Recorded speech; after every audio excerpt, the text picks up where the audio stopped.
Hi hello ಎಲ್ಲರಿಗೂ ನಮಸ್ಕಾರ. Welcome to Kannadathi Shilpa YouTube channel. So ಇವತ್ತಿನ ಈ ತರಗತಿಯಲ್ಲಿ ಇತಿಹಾಸದ ಪ್ರಮುಖ ಪ್ರಶ್ನೋತ್ತರಗಳನ್ನು ಸಾಲ್ವ್ ಮಾಡ್ತಾ ಹೋಗೋಣ. ಸೊ ಈ ಒಂದು ತರಗತಿ ಖಂಡಿತ ಮುಂಬರುವಂತಹ TET ಆಗಿರ್ಬೋದು, HSTR ಹಾಗೂ GPSTR ಹಾಗೂ ಇನ್ನಿತರ ಹಲವಾರು ಪರೀಕ್ಷೆಗೆ ಸಂಬಂಧಿಸಿದಂತೆ ಖಂಡಿತ ಹೆಲ್ಪ್ ಆಗುತ್ತೆ. ಹಾಗಾಗಿ ವಿಡಿಯೋನ ಸ್ಕಿಪ್ ಮಾಡದೆ ಕೊನೆವರೆಗೂ ನೋಡ್ತಾ ಹೋಗಿ. ಇಂದಿನ ಈ ತರಗತಿಯ ಮೊದಲ ಪ್ರಶ್ನೆ ಹೀಗಿದೆ: ಅಶೋಕನ ಪ್ರಸಿದ್ಧ ಶಾಸನವು ಎಲ್ಲಿದೆ? ಅಶೋಕನ ಪ್ರಸಿದ್ಧ ಶಾಸನವು ಎಲ್ಲಿದೆ? ಆಪ್ಷನ್ಗಳನ್ನು ನೋಡೋದಾದ್ರೆ ಸನ್ಯಾಸಿ, ಸಾರಾನಾಥ, ಗಿರ್ನಾರ, ಹಳೆಬೀಡು. ಸೊ ಈ ಒಂದು ಪ್ರಶ್ನೆಗೆ ಸರಿಯಾದ ಉತ್ತರ ಆಪ್ಷನ್ ಬಿ, ಸಾರಾನಾಥ್. ಸೊ ಅಶೋಕನ ಪ್ರಸಿದ್ಧ ಶಾಸನವು ಎಲ್ಲಿದೆ ಅಂದರೆ ಸಾರಾನಾಥನಲ್ಲಿ ಅಶೋಕನ ಪ್ರಸಿದ್ಧ ಶಾಸನವು ಕಂಡುಬರುತ್ತದೆ. ನೆಕ್ಸ್ಟ್ ಎರಡನೇ ಪ್ರಶ್ನೆ: ಗುಪ್ತ ವಂಶದ ಪ್ರತಿಷ್ಠಾಪಕ ಯಾರು? ಗುಪ್ತ ವಂಶದ ಪ್ರತಿಷ್ಠಾಪಕ ಯಾರು? ಆಪ್ಷನ್ಗಳನ್ನು ನೋಡೋದಾದರೆ ಮೊದಲನೇ ಚಂದ್ರಗುಪ್ತ, ಸಮುದ್ರಗುಪ್ತ, ಅಶೋಕ, ಹರ್ಷವರ್ಧನ. ಸೊ ಈ ಒಂದು ಪ್ರಶ್ನೆಗೆ ಸರಿಯಾದ ಉತ್ತರ ಆಪ್ಷನ್ ಎ, ಮೊದಲನೇ ಚಂದ್ರಗುಪ್ತ. ಸೊ ಗುಪ್ತ ವಂಶದ ಪ್ರತಿಷ್ಠಾಪಕ ಯಾರು ಅಂದರೆ ಮೊದಲನೇ ಚಂದ್ರಗುಪ್ತ. ನೆಕ್ಸ್ಟ್ ಮೂರನೇ ಪ್ರಶ್ನೆ: ಕೆಳಗಿನ ಪೈಕಿ 1857ರ ಕ್ರಾಂತಿಯ ಪ್ರಮುಖ ನಾಯಕ ಯಾರು? ಈ ಕೆಳಗೆ ಕೊಟ್ಟಿರುವಂತಹ ಆಯ್ಕೆಗಳಲ್ಲಿ 1857ರ ಕ್ರಾಂತಿಯ ಪ್ರಮುಖ ನಾಯಕ ಯಾರು? ಆಪ್ಷನ್ಗಳನ್ನು ನೋಡೋದಾದರೆ ಜಹಾಂಗೀರ್, ಬಾಬರ್, ನಾನಾ ಸಾಹೇಬ್, ಚಂದ್ರಶೇಖರ್ ಆಜಾದ್. ಸೊ ಈ ಒಂದು ಪ್ರಶ್ನೆಗೆ ಸರಿಯಾದ ಉತ್ತರ ಆಪ್ಷನ್ ಸಿ, ನಾನಾ ಸಾಹೇಬ್. ಸೊ ಕೆಳಗೆ ಕೊಟ್ಟಿರುವಂತಹ ಆಯ್ಕೆಗಳಲ್ಲಿ 1857ರ ಕ್ರಾಂತಿಯ ಪ್ರಮುಖ ನಾಯಕ ಯಾರು ಅಂದರೆ ನಾನಾ ಸಾಹೇಬ್. 1857ರ ದಂಗೆಯನ್ನು ನಾವು ಪ್ರಥಮ ಸ್ವಾತಂತ್ರ್ಯ ಸಂಗ್ರಾಮ ಅಂತ ಹೇಳಿ ಕರಿತೀವಿ. ಈ ಒಂದು ದಂಗೆಯ ಪ್ರಮುಖ ನಾಯಕ ಯಾರು ಅಂದರೆ ನಾನಾ ಸಾಹೇಬ್. ಸೊ ನಾಲ್ಕನೇ ಪ್ರಶ್ನೆ: ಭಾರತಕ್ಕೆ ಪ್ರಥಮ ಬಾರಿಗೆ ಬಂದಂತಹ ಯುರೋಪಿಯನ್ ದಾಳಿಕೋರರು ಯಾರು? ಭಾರತಕ್ಕೆ ಪ್ರಥಮ ಬಾರಿಗೆ ಬಂದಂತಹ ಯುರೋಪಿಯನ್ ದಾಳಿಕೋರರು ಯಾರು? ಸೊ ಆಯ್ಕೆಗಳನ್ನು ನೋಡೋದಾದರೆ ಡಚ್, ಬ್ರಿಟಿಷ್, ಫ್ರೆಂಚ್, ಪೋರ್ಚುಗೀಸರು.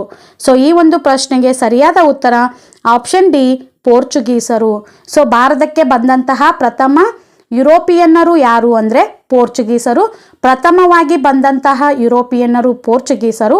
ಹಾಗೆ ಕೊನೆಯದಾಗಿ ಭಾರತವನ್ನು ಬಿಟ್ಟು ಹೋದಂತಹ ಯುರೋಪಿಯನ್ನರು ಯಾರು ಅಂದರೆ ಇವರೇ ಪೋರ್ಚುಗೀಸರು. ನೆಕ್ಸ್ಟ್ ಐದನೇ ಪ್ರಶ್ನೆ: ಹಿಂದೂ ಮುಸ್ಲಿಂ ಏಕತೆಯ ಪ್ರತೀಕವಾಗಿ ಬಿಂಬಿತಗೊಂಡವರು ಯಾರು? ಹಿಂದೂ ಮುಸ್ಲಿಂ ಏಕತೆಯ ಪ್ರತೀಕವಾಗಿ ಬಿಂಬಿತಗೊಂಡವರು ಯಾರು? ಸೊ ಆಯ್ಕೆಗಳನ್ನು ನೋಡೋದಾದರೆ ಮಹಾತ್ಮ ಗಾಂಧಿ, ಭಗತ್ ಸಿಂಗ್, ಸುಭಾಷ್ ಚಂದ್ರ ಬೋಸ್, ಲಾಲಾ ಲಜಪತ್ ರಾಯ್.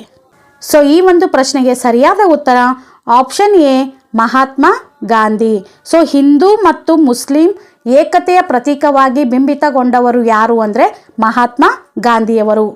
ನೆಕ್ಸ್ಟ್ ಆರನೇ ಪ್ರಶ್ನೆ: ನವರತ್ನಗಳು ಯಾರ ರಾಜಭವನದಲ್ಲಿ ಹಾಜರಿದ್ದವು? ನವರತ್ನಗಳು ಯಾರ ರಾಜಭವನದಲ್ಲಿ ಹಾಜರಿದ್ದವು? ಸೊ ಆಯ್ಕೆಗಳನ್ನು ನೋಡೋದಾದರೆ ಅಶೋಕ, ಚಂದ್ರಗುಪ್ತ ಮೌರ್ಯ, ಅಕ್ಬರ್, ಶಹಜಾನ್. ಸೊ ಈ ಒಂದು ಪ್ರಶ್ನೆಗೆ ಸರಿಯಾದ ಉತ್ತರ ಆಪ್ಷನ್ ಸಿ, ಅಕ್ಬರ್. ಸೊ ನವರತ್ನಗಳು ಯಾರ ರಾಜಭವನದಲ್ಲಿ ಹಾಜರಿದ್ದವು ಅಂದರೆ ಅಕ್ಬರನ ಕಾಲದಲ್ಲಿ ನವರತ್ನಗಳು ಆತನ ರಾಜಭವನದಲ್ಲಿ ಹಾಜರಿದ್ದವು. ಸೊ ಈ ಒಂದು ಪ್ರಶ್ನೆ ಅಂತೂ ತುಂಬ ಸಾರಿ ಪರೀಕ್ಷೆಯಲ್ಲಿ ಕೇಳಿರುವಂತಹ ಪ್ರಶ್ನೆ.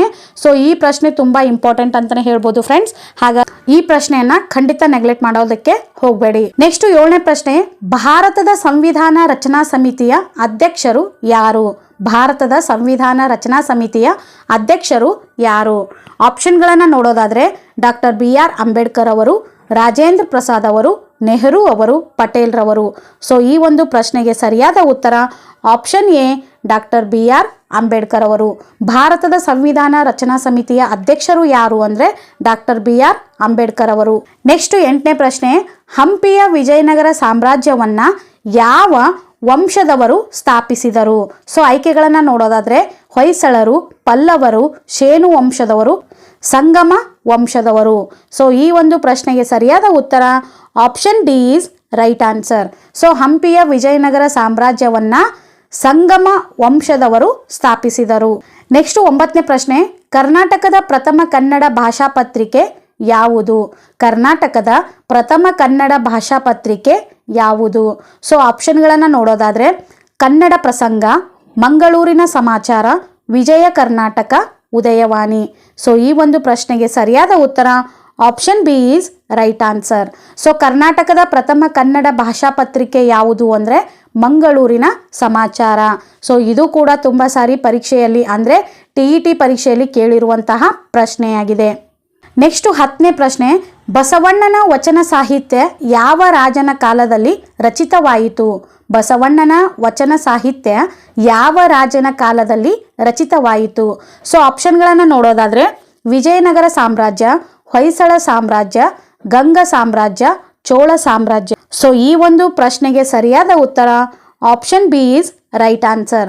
ಸೊ ಬಸವಣ್ಣನವರ ವಚನ ಸಾಹಿತ್ಯ ಯಾವ ರಾಜನ ಕಾಲದಲ್ಲಿ ರಚಿತವಾದವು ಅಂದರೆ ಹೊಯ್ಸಳ ಸಾಮ್ರಾಜ್ಯದ ಕಾಲದಲ್ಲಿ ರಚಿತವಾದವು. ನೆಕ್ಸ್ಟ್ 11ನೇ ಪ್ರಶ್ನೆ, ಮೈಸೂರು ಸಂಸ್ಥಾನದ ಕೊನೆಯ ರಾಜನು ಯಾರು? ಮೈಸೂರು ಸಂಸ್ಥಾನದ ಕೊನೆಯ ರಾಜನು ಯಾರು? ಸೊ ಆಯ್ಕೆಗಳನ್ನು ನೋಡೋದಾದರೆ ಟಿಪ್ಪು ಸುಲ್ತಾನ್, ಕೃಷ್ಣರಾಜ್ ಒಡೆಯರ್, ಚಾಮರಾಜ್ ಒಡೆಯರ್, ಕೆಂಪೇಗೌಡ. ಸೊ ಈ ಒಂದು ಪ್ರಶ್ನೆಗೆ ಸರಿಯಾದ ಉತ್ತರ option B Krishnaraj Wodeyar. So Mysuru ಸಂಸ್ಥಾನದ ಕೊನೆಯ ರಾಜನು ಯಾರು ಅಂದರೆ ಕೃಷ್ಣರಾಜ್ ಒಡೆಯರ್. ಅಂದರೆ 4ನೇ ಕೃಷ್ಣರಾಜ್ ಒಡೆಯರ್ ಇವರು ಮೈಸೂರು ಸಂಸ್ಥಾನದ ಕೊನೆಯ ರಾಜರು ಆಗಿದ್ದರು. ನೆಕ್ಸ್ಟ್ 12ನೇ ಪ್ರಶ್ನೆ, ಕರ್ನಾಟಕ ಏಕೀಕರಣ ಚಳುವಳಿ ಯಾವ ವರ್ಷದಲ್ಲಿ ಪೂರ್ಣಗೊಂಡಿತು? ಕರ್ನಾಟಕ ಏಕೀಕರಣ ಚಳುವಳಿ ಇದು ಯಾವ ವರ್ಷದಲ್ಲಿ ಪೂರ್ಣಗೊಂಡಿತು? ಸೊ ಆಯ್ಕೆಗಳನ್ನು ನೋಡೋದಾದರೆ 1947ರಲ್ಲಿ, 1956ರಲ್ಲಿ, 1960ರಲ್ಲಿ, 1973ರಲ್ಲಿ. ಸೊ ಈ ಒಂದು ಪ್ರಶ್ನೆಗೆ ಸರಿಯಾದ ಉತ್ತರ option B is right answer. So Karnataka ಏಕೀಕರಣ ಚಳುವಳಿ ಯಾವ ವರ್ಷದಲ್ಲಿ ಪೂರ್ಣಗೊಂಡಿತು ಅಂದರೆ 1956ರಲ್ಲಿ ಈ ಒಂದು ಕರ್ನಾಟಕ ಏಕೀಕರಣ ಚಳುವಳಿ ಪೂರ್ಣಗೊಂಡಿತು. ನೆಕ್ಸ್ಟ್ 13ನೇ ಪ್ರಶ್ನೆ, ಕಿತ್ತೂರು ರಾಣಿ ಚೆನ್ನಮ್ಮ ವೀರ ಮರಣ ಹೊಂದಿದ ವರ್ಷ ಯಾವುದು?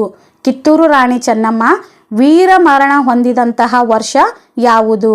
ಸೊ ಆಯ್ಕೆಗಳನ್ನು ನೋಡೋದಾದರೆ option A 1824, option B 1830, option C 1857, option D 1862. So ಈ ಒಂದು ಪ್ರಶ್ನೆಗೆ ಸರಿ ಉತ್ತರ ನೋಡೋದಾದ್ರೆ option A 1824. So Kittur Rani Chennamma ವೀರ ಮರಣ ಹೊಂದಿದಂತಹ ವರ್ಷ ಯಾವುದು ಅಂದ್ರೆ 1824. ಸೊ 1824ರಲ್ಲಿ ಕಿತ್ತೂರು ರಾಣಿ ಚೆನ್ನಮ್ಮ ವೀರ ಮರಣ ಹೊಂದಿದರು. ಸೊ ಇದಾಗಿತ್ತು ಇಂದಿನ ತರಗತಿ. ಈ ತರಗತಿಯಲ್ಲಿ ಇತಿಹಾಸಕ್ಕೆ ಸಂಬಂಧಿಸಿದಂತಹ ಪ್ರಮುಖ ಪ್ರಶ್ನೋತ್ತರಗಳನ್ನ ಸಾಲ್ವ್ ಮಾಡ್ತಾ ಹೋದೆವು. ಸೊ ಖಂಡಿತ ಈ ಒಂದು ತರಗತಿ ನಿಮಗೆ ಇಷ್ಟವಾಗಿದೆ ಅಂತ ಹೇಳಿ ಭಾವಿಸ್ತಾ ಇದ್ದೀನಿ. ಸೊ ಈ ಒಂದು ತರಗತಿ ನಿಮಗೆ ಇಷ್ಟವಾದ್ರೆ ಪ್ಲೀಸ್ ಲೈಕ್ ಮಾಡಿ, ಶೇರ್ ಮಾಡಿ ಹಾಗೂ ತಪ್ಪದೆ ಸಬ್ಸ್ಕ್ರೈಬ್ ಮಾಡ್ಕೊಳ್ಳಿ. ಇನ್ನಷ್ಟು ಒಳ್ಳೆ ವಿಡಿಯೋಸ್ಗಳಿಗೋಸ್ಕರ ಖಂಡಿತ ನನ್ನ ಚಾನಲ್ ಅನ್ನ ನಿರಂತರವಾಗಿ ವೀಕ್ಷಣೆ ಮಾಡ್ತಾ ಇರಿ. ಸೊ ಹಾಗೆ ನಿಮ್ಮ ಫ್ರೆಂಡ್ ಸರ್ಕಲ್ ನಲ್ಲಿ ಯಾರೆಲ್ಲ TET ಹಾಗೂ GPSR ಹಾಗೂ HSTR ಪರೀಕ್ಷೆಗೆ ತಯಾರಿ ನಡೆಸ್ತಾ ಇದ್ದಾರೋ ಸೊ ಅವ್ರೆಲ್ಲರಿಗೂ ಈ ಒಂದು ತರಗತಿಯನ್ನ ಶೇರ್ ಮಾಡ್ತಾ ಹೋಗಿ.